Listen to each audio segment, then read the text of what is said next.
Galates, chapitre 2. 14 ans plus tard, je suis monté de nouveau à Jérusalem avec Barnabas. J'avais aussi pris Tite avec moi.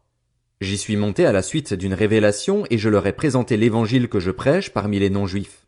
Je l'ai exposé en privé à ceux qui sont les plus considérés afin de ne pas courir ou avoir couru pour rien. Or Tite, qui était avec moi et qui est grec, n'a même pas été contraint de se faire circoncire, malgré les prétendus frères qui s'étaient furtivement glissés parmi nous pour épier la liberté que nous avons en Jésus-Christ, avec l'intention de nous asservir. Nous ne leur avons pas cédé un seul instant, afin que la vérité de l'Évangile soit maintenue pour vous. Quant à ceux qui sont les plus considérés, ce qu'ils étaient autrefois m'importe peu. Dieu ne fait pas de favoritisme. Ils ne m'ont rien imposé de plus. Au contraire, ils ont vu que l'Évangile m'avait été confié pour les incirconcis, comme à Pierre pour les circoncis, car celui qui a fait de Pierre l'apôtre des circoncis a aussi fait de moi l'apôtre des non-juifs, et ils ont reconnu la grâce qui m'avait été accordée. Jacques, Céphas et Jean, qui sont considérés comme des piliers, nous ont alors donné la main d'association, à Barnabas et à moi, afin que nous allions, nous vers les non-juifs, eux vers les circoncis. Ils nous ont seulement recommandé de nous souvenir des pauvres, ce que j'ai eu bien soin de faire. Mais lorsque Pierre est venu à Antioche, je me suis ouvertement opposé à lui, parce qu'il était condamnable. En effet, avant la venue de quelques personnes de l'entourage de Jacques, il mangeait avec les non-juifs, mais après leur arrivée, il s'est esquivé et s'est tenu à l'écart par crainte des circoncis. Les autres juifs ont pratiqué avec lui ce double jeu, de telle sorte que même Barnabas a été entraîné dans leur hypocrisie. Quand j'ai vu qu'il ne marchait pas droit, puisqu'il ne respectait pas la vérité de l'Évangile, j'ai dit à Pierre devant tous, « Si toi, qui es juif, tu vis à la manière des non-juifs et non à la manière des juifs, pourquoi veux-tu forcer les non-juifs à se comporter comme des juifs? Nous sommes des juifs de naissance, et non des pécheurs issus des autres nations. Cependant, nous savons que ce n'est pas sur la base des œuvres de la loi que l'homme est déclaré juste, mais au moyen de la foi en Jésus-Christ. Ainsi, nous aussi nous avons cru en Jésus-Christ afin d'être déclarés justes sur la base de la foi en Christ et non des œuvres de la loi, puisque personne ne sera considéré comme juste sur la base des œuvres de la loi. Mais si, en cherchant à être déclarés justes en Christ, nous avons été trouvés pécheurs nous aussi, cela signifie-t-il que Christ serait un serviteur du péché? Certainement pas. En effet, si je reconstruis ce que j'ai détruit, je me présente moi-même comme coupable, puisque c'est la loi qui m'a amené à mourir à la loi afin de vivre pour Dieu. J'ai été crucifié avec Christ. Ce n'est plus moi qui vis, c'est Christ qui vit en moi. Et ce que je vis maintenant dans mon corps, je le vis dans la foi au Fils de Dieu qui m'a aimé et qui s'est donné lui-même pour moi. Je ne rejette pas la grâce de Dieu. En effet, si la justice s'obtient par la loi, alors Christ est mort pour rien. Galates, chapitre 3. Galates sans intelligence. Qui vous a fasciné pour que vous n'obéissiez plus à la vérité, vous aux yeux de qui Jésus-Christ a été décrit comme crucifié? Voici seulement ce que je veux apprendre de vous. Est-ce en pratiquant les œuvres de la loi que vous avez reçu l'Esprit ou en écoutant l'Évangile avec foi? Manquez-vous à ce point de bon sens? Après avoir commencé par l'Esprit, voulez-vous maintenant finir par vos propres forces? Avez-vous tant souffert pour rien? Si du moins c'est pour rien. Celui qui vous accorde l'Esprit et qui accomplit des miracles parmi vous, le fait-il donc parce que vous pratiquez les œuvres de la loi ou parce que vous écoutez avec foi? Tout comme Abraham eut confiance en Dieu et que cela lui fut compté comme justice, reconnaissez donc que ce sont ceux qui ont la foi qui sont les fils d'Abraham. Or l'Écriture prévoyait que Dieu considérerait les non-juifs comme justes sur la base de la foi, et elle a d'avance annoncé cette bonne nouvelle à Abraham. Toutes les nations seront bénies en toi. Ainsi ceux qui croient sont bénis avec Abraham le croyant. En effet, tous ceux qui dépendent des œuvres de la loi sont sous la malédiction, car il est écrit, « Maudit soit tout homme qui ne reste pas fidèle à tout ce qui est écrit dans le livre de la loi pour le mettre en pratique. » De plus, il est évident que personne n'est déclaré juste devant Dieu dans le cadre de la loi, puisqu'il est dit « Le juste vivra par la foi ». Or, la loi ne s'appuie pas sur la foi. Elle dit au contraire « L'homme qui mettra ces règles en pratique vivra par elles ». Christ nous a rachetés de la malédiction de la loi en devenant malédiction pour nous, puisqu'il est écrit « Tout homme pendu au bois est maudit ». C'est ainsi qu'en Jésus-Christ la bénédiction d'Abraham touche aussi les non-juifs et que nous recevons par la foi l'Esprit qui avait été promis. Frères et sœurs, je parle ici selon les règles humaines. Quand un testament est établi par un homme, personne ne peut l'annuler ni lui ajouter quelque chose. Or les promesses ont été faites à Abraham et à sa descendance.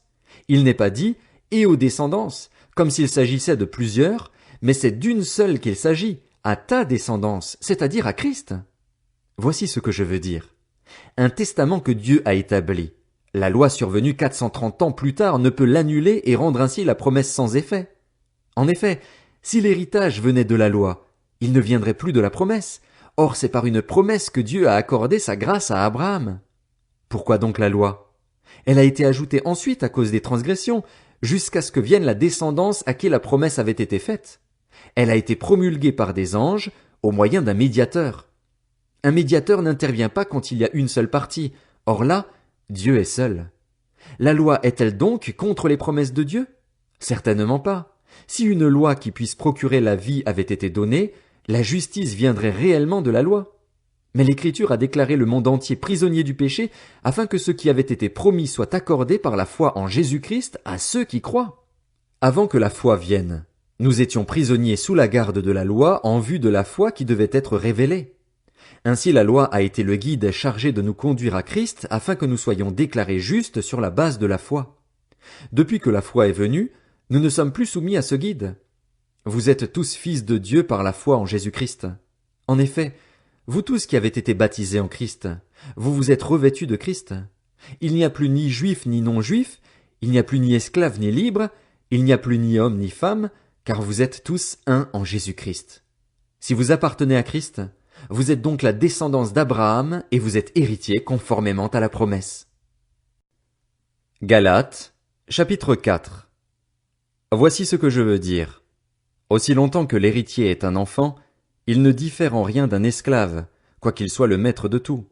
Il est soumis à des tuteurs et à des administrateurs jusqu'au moment fixé par son père. Nous aussi, de la même manière, lorsque nous étions des enfants, nous étions esclaves des principes élémentaires qui régissent le monde. Mais, lorsque le moment est vraiment venu, Dieu a envoyé son Fils, né d'une femme, né sous la loi, pour racheter ceux qui étaient sous la loi afin que nous recevions le statut d'enfants adoptifs. Et parce que vous êtes ses fils, Dieu a envoyé dans votre cœur l'esprit de son Fils qui crie « Abba, Père ». Ainsi tu n'es plus esclave, mais fils.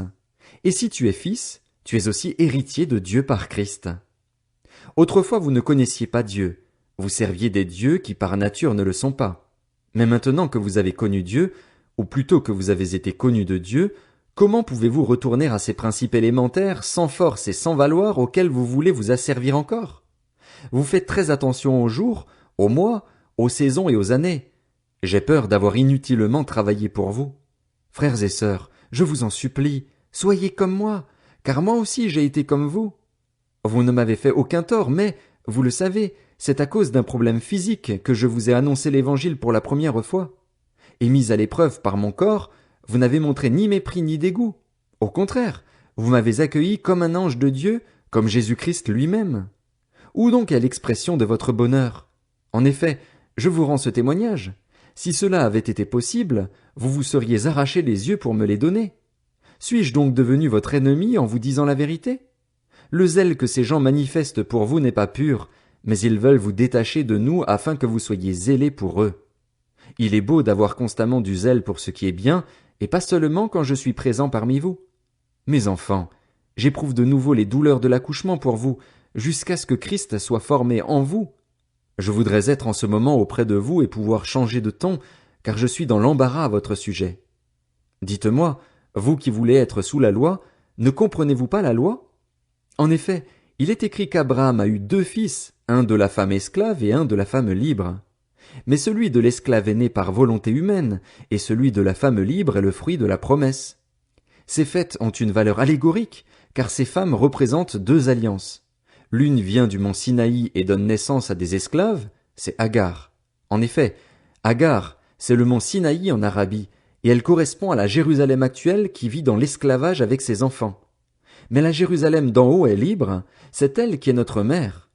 De fait, il est écrit « Réjouis-toi, stérile, toi qui n'as pas eu d'enfant. Éclate de joie et pousse des cris de triomphe, toi qui n'as pas connu les douleurs de l'accouchement.